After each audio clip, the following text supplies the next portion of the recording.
morning, Erin Watson. I am live here on Facebook.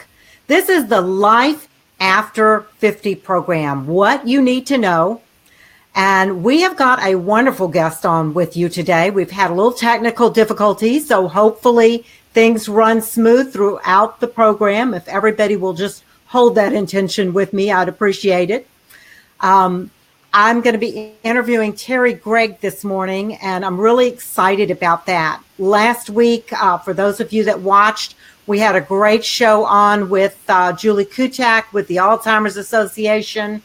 All of the shows will be on this Facebook page, Find Houston Senior Care. They will always be here. You can go over to the tab that says videos and click on that. There'll be a section for all the live videos, and you'll find us there. So we're going to get started. Terry Gregg has a unique background. She spent 31 years in the corporate world, in the technology industry, working for companies such as Tenneco, Johnson & Johnson, to name a few. She left that corporate life in 2002, and what was to come down the road, it was probably a good thing that she did leave because her energy was going to be taken in a different direction. Right, Terry? Amen. Amen. So in 2002, she launched her own company, which is MYM Results. And I don't know if anybody, any of Terry's friends are on. If you're here, just put her web address in there for us so that we can let people know what her business is. But Terry has her own show, a podcast, The Real Woman, Real Results Show. She has had a lot of things change in her life, though, since she launched that business. In 2013, her life took a huge and drastic change. Life turned upside down for Terry, and she went in a different direction. She says it's the most important and rewarding challenge of her career when she assumed the role as a long-distance caregiver for her mom, who's been diagnosed with vascular dementia and Alzheimer's. And yes, I think we mentioned that when I was talking to Julie Kutak. A lot of people don't realize you can have a double dementia diagnosis. And that brings with it different challenges. So Terry is doubly blessed. Her mom lives in Indiana, so it's a long way from Houston, and that can be quite a challenge. Terry, welcome to the program. We're so glad to have you here today, and I know you have so much valuable information for people out there who maybe just beginning this caregiver journey. In fact, someone reached out to me this morning and said, we've been talking about this because my husband and I both are only children. And it's kind of scary and challenging, and we're not sure what we need to know. So I know you're going to have a lot of great and valuable information for everybody. So again, welcome, Terry, to the program. And everybody, please feel free to put in any questions you may have for Terry. I see Sondra Weidenfeld is here. She was one of our guests a few weeks ago. Thanks for coming on the program with us, Sondra. And Terry, tell us a little bit about your journey, if you would. Well, it is it's so funny when you get thrown into this journey. You feel like you're the only one. And then as you go along the process, you realize, oh my gosh, I didn't realize you went through this too, or I didn't realize you're going through this too. So it felt unique to me. And on some days it still feels like I'm the only one going through this.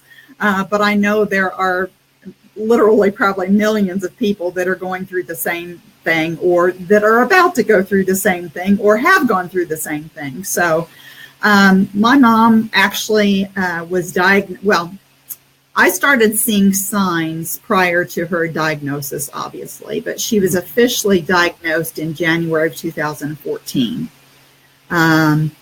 Some of the signs that I saw were The typical forgetting words and kind of losing sight of where she was in a conversation.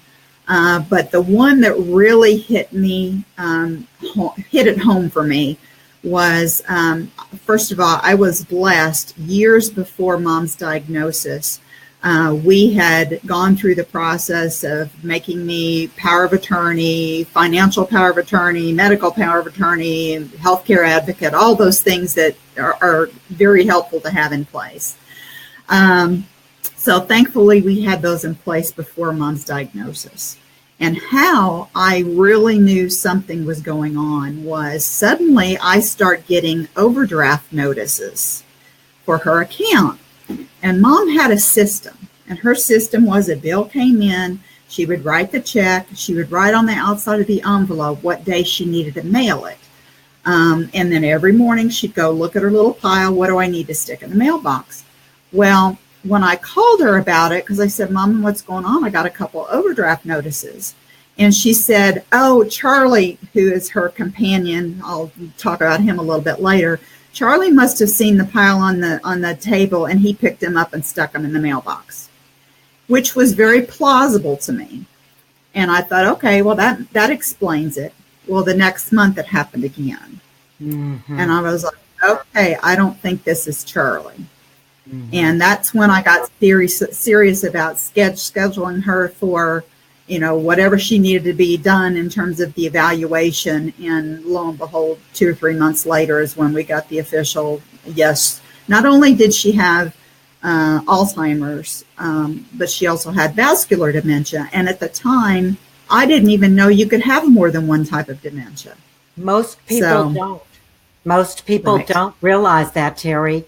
And that's why it's important to point that out and realize, because each type of diagnosis, brings with it a different set of symptoms and behaviors.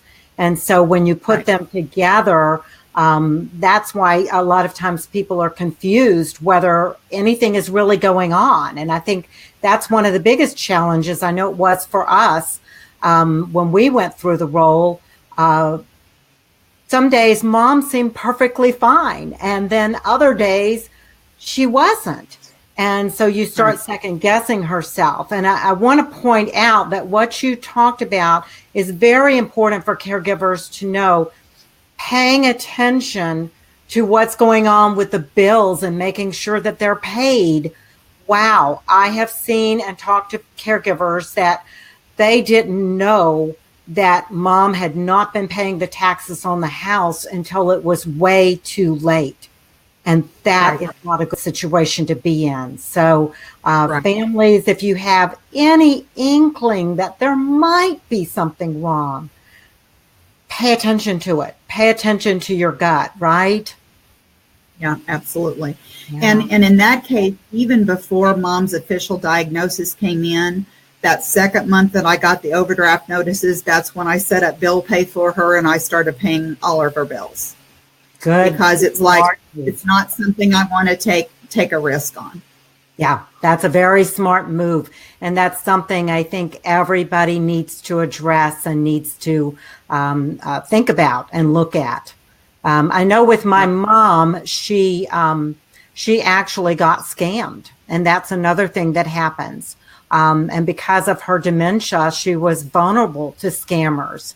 And they were able to tap into her accounts because she was very trusting. And that happens a lot of times too. Well, now that you mentioned that, you reminded me of another resource that I'll go ahead and talk about it because it's tied to what you just said.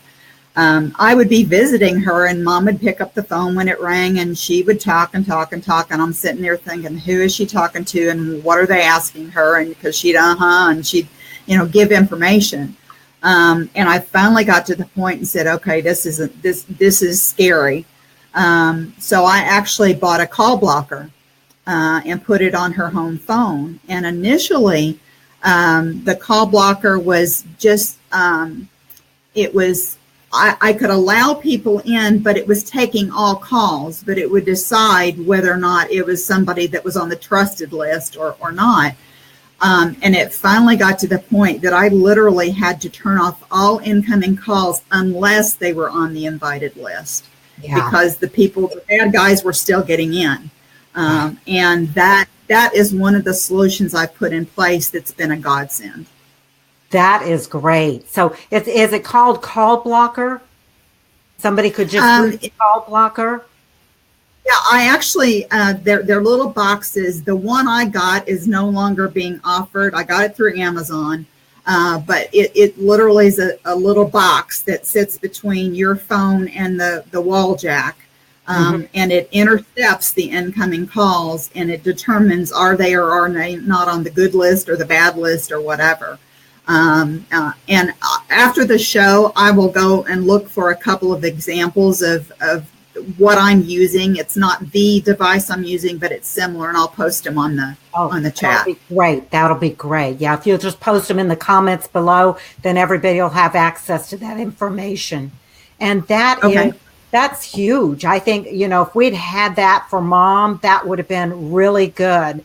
I think my sister had to close out her bank account twice because she kept giving information, and they would actually splice together. They would have her talk, and they would have her say certain words when in the conversation, and then they would splice it together and make it sound like she had given them access to use her account to charge it every month, like a subscription. Right. And the bank couldn't do anything about it because they had something that was her voice saying that it was okay. But they had spliced this together. They're really crafty, these scammers, really crafty. Yeah. So we've got to protect our seniors and do stuff. So I thank you for that information. And we'll have that down below. We've got a lot of people showing up on the call today, Terry. It's obviously a subject that is hitting home to a lot of people. And so I'm grateful that you're here. What else do you need us to know? Well, by the way, I saw Sondra did post a link to an example.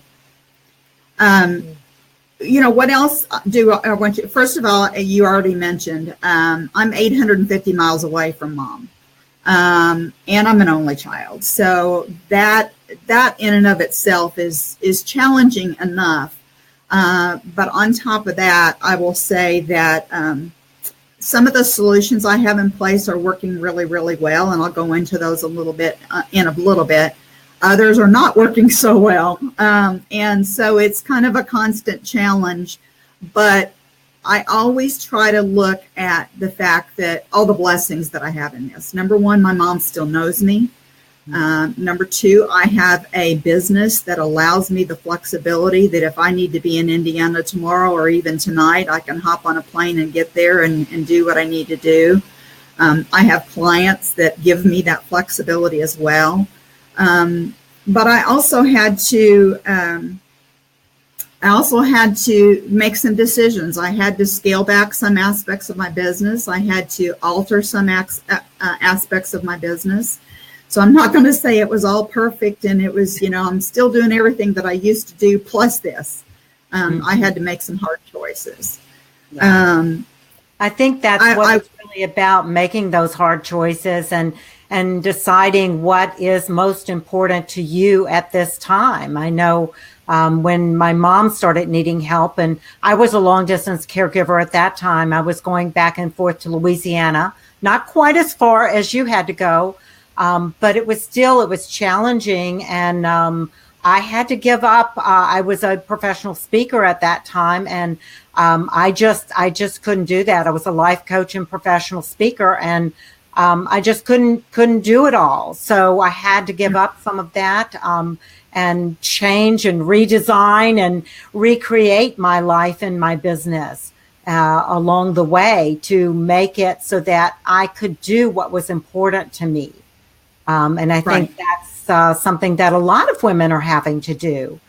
Some of them are working for a company, and they may not have that flexibility. I urge them to try to talk to their human resources department. They may be surprised and find out there are some resources available that can help. Their boss may even be flexible and allow them to work from home a few days a week. Reach out. If people don't know what's going on, they can't help you. And a lot of times we women, we think we've got to be so strong and we've got to do everything ourselves. And the truth is we have to reach out for help too. Right. Right. And you learned that really hard, didn't you, Terry? Because some other things happened in your life. Well, I did, but let me, before I go there, I want to add something. One of the things I thought about preparing for the show was, what are the things that best prepared me for this? And I would like to say one of the most important things that prepared me for this was seeing my mom, and I'm sorry, I might get emotional, but seeing my mom deal with her mother who had Alzheimer's, her grandmother who had Alzheimer's, her sister who has Alzheimer's at the same time mom has it, and my paternal grandfather. So seeing my dad deal with my paternal grandfather who had Alzheimer's. And I will say, and I'm kind of ashamed of this to say it, but when my grandma, who was probably the one that I was with most during that journey, she would sit beside me on the sofa whenever I'd be visiting, and how, she'd ask me the repetitive questions. She'd over and over and over again. And I remember getting so frustrated at the repetition. And seeing mom deal with that and how she chose to deal with that and the patience that she had taught me patience. Mm-hmm. And so when I'm dealing with mom now, I can sit and she can tell me stories over and over again for hours at a time. 5 minutes later, she can tell me this very same thing. And I've learned the patience to just sit there and listen to it and engage with her in that conversation. And people probably think I'm going crazy because I'm in the throes of it with her. But she taught me how to be patient and how to cope with Alzheimer's and dementia. Mm-hmm. And patience is it is definitely a key. Yes. Some of the hardest things that I've had to deal with are, number one, always second guessing myself. I did finally get to the point where I'm not always looking to find the perfect solution. I'm looking to find the best solution given what I have in place. I do have to frequently deal with someone that's very, very passive aggressive to some of the solutions I've put in place, and it's not someone I can fire. I'd rather not go any further into it than that, but I have cameras in place. I have a lot of solutions in place that there are a person in particular that's fighting me on everything. And that is extremely difficult. An example of that is I put security cameras in my mom's house. By the way, and I didn't say this earlier, my mom still lives in her home. And I actually very early on made a conscious decision with my mom. I made a commitment to her that I was going to keep her in her home as long as possible. So I've surrounded her with resources like the cameras, like the in-home caregivers, everything I can surround her with to help her stay in her home for as long as possible, knowing that may not be forever, but at least for now it's working. Yeah. Right. Terry, we've got just about 7 or 8 minutes left. Talk a little bit about managing self-care, because this is so critical. Okay. A couple things. While in the year of mom being diagnosed with breast cancer. I didn't have a choice in the matter. I couldn't bury my head in the sand. I had to act upon that So at the same time I'm dealing with my mom's dementia, I'm dealing with my own breast cancer, and I'm trying to,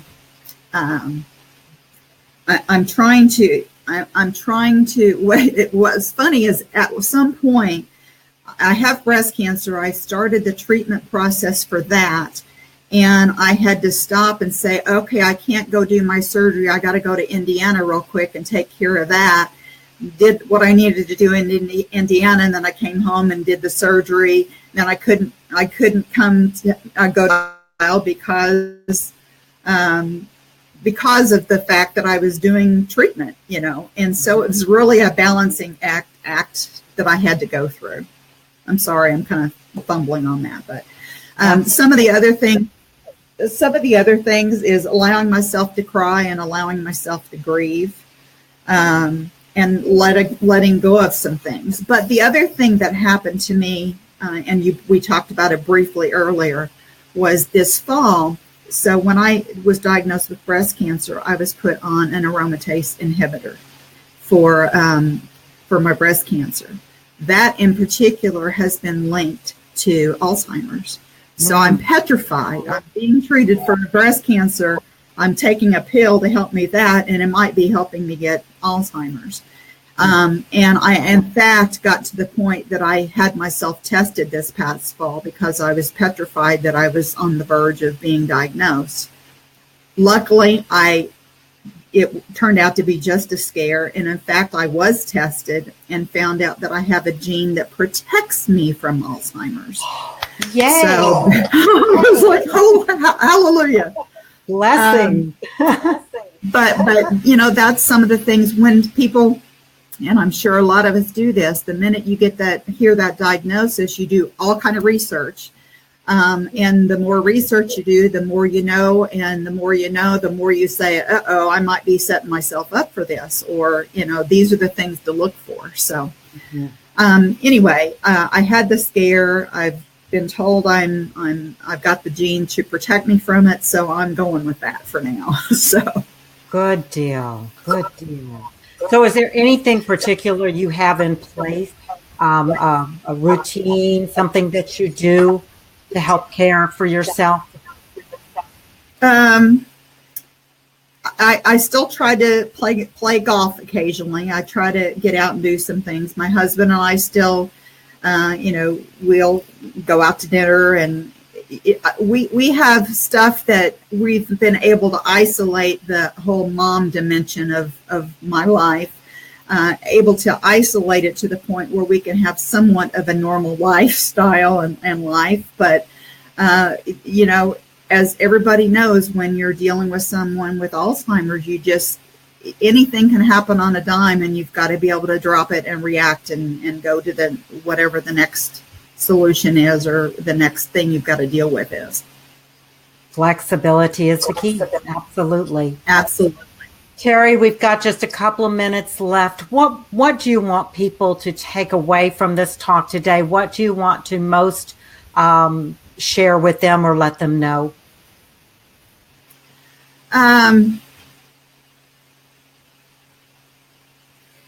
Always look at the blessings. Always look at the blessings, because you can get completely overwhelmed if you focus on everything that's going wrong. And it's very tough to sit with my mom, and she rehashes things that were not always very helpful in her lifetime. And I try to divert that. So anytime she gets in one of those places, I've learned to divert her and get her off topic and go to something else. I've made commitments to her that I would always tell her the truth, but I've learned that now the truth is not always the best thing for me to tell her. She says, why can't I remember stuff? And I would always say, Mom, you told me you want me to tell you the truth. You have Alzheimer's. I don't want Alzheimer's. I said, I understand you don't want it, but you got it. So we're making the best of it. And so I understand that may not be the best thing for me to continue to do. But I'm living up to my commitments to her. At least I hope I am. I feel like I can sleep at night from all the things that I've put in place for her. Well, it sounds like you're doing a stellar job. It really does. And, every caregiver on this journey does the best that they can with the information and the tools that they have available to them. And as we go along, we learn things. And as we look back, we think, gosh, I should have done this or I should have done that. But we've got to stop looking back and just look forward. And like you said, focus on the blessings, because there are so many blessings. I wish we had a ton of time to talk to you. This has been a great conversation today. I'd like to maybe invite you to come back at a later date, because I know a lot of people need this information, and it's so helpful. It's really helpful. So thank you again for being on the show today. This is Catherine Watson and Terry Gregg. This is the Life After 50 show, what you need to know. And I am here to share with you lots of different information, not just regarding dementia and Alzheimer's. We're going to bring on somebody to talk about Medicare and how to navigate that whole world. And we're going to bring somebody to talk about what to do if mom is getting out of the rehab and you don't know what you need to have in place or what you need to do. That will be Sandy Heinze next week. So we've got a lot of unique shows coming up. Terry, once again, thank you. And thank everybody for participating. Thank you very much. Okay.